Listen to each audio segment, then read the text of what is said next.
So if y'all have followed me for any amount of time, you know that I'm an avid supporter of NATO. I mean, where I came from. That's where I got my knowledge base for a lot of the practical tactical policies and strategy when it comes to European defense was my work with NATO.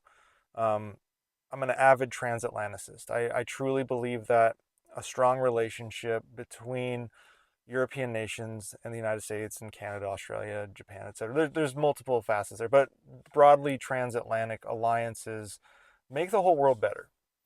I fully believe that, and I think that what Trump has done to the relationship is absolutely detrimental to not only American security, but global security writ large.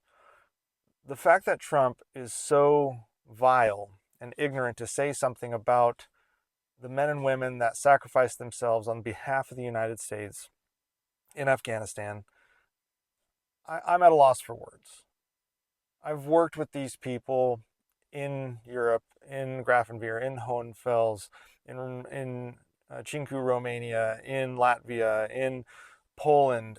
I've been in Drasko Primorsky in Poland. I've worked with these other countries, and the thing that it showed me was that the people matter more than the borders. I'm not saying that borders don't matter necessarily. I'm just saying that the people matter more. And when I heard Trump say that, first of all, I was like, that's just flat out untrue. Like 1/3 of the total casualties that the total alliance suffered in Afghanistan came from non-American countries. They were non-Americans suffered 1/3 of the casualties. And when you think about the fact that the United States had the vast majority of the forces there, that 1/3 becomes much bigger as a raw number relative to the number of forces they actually deployed.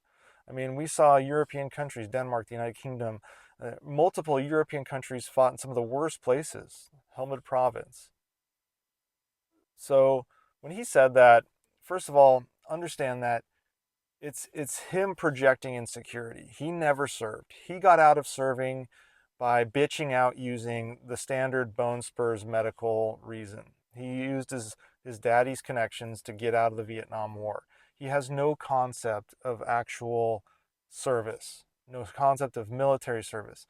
Everyone's like, oh, he's not taking any salary as the president, so he's truly serving. No, he's not. He's using the influence of the presidency to grow incredible amounts of wealth for him and his ilk, his people, his oligarchy that he is pseudo oligarchy he's created. So understand that not only am I initially disgusted by it, but after like 10 seconds of mulling it over, I'm like, his opinion doesn't matter. He's not one of us. He didn't fight in any of these locations. He didn't step up and raise his hand, whether you were fighting for the United States, fighting for the British, fighting for the French, fighting for uh, Denmark. It doesn't matter they stepped up and chose to serve Ukrainians. Same thing. And Donald Trump didn't. So he's automatically disqualified from speaking on this matter. And that's the way I'm going to treat it going forward. That the same way I treat any kind of non-veteran saying dumb shit about war. Like when they say things like, "Oh, I would have served, but I probably would have punched my drill sergeant." That's how independent and wild I am. Shut the fuck up. Shut the fuck up. That wouldn't have happened.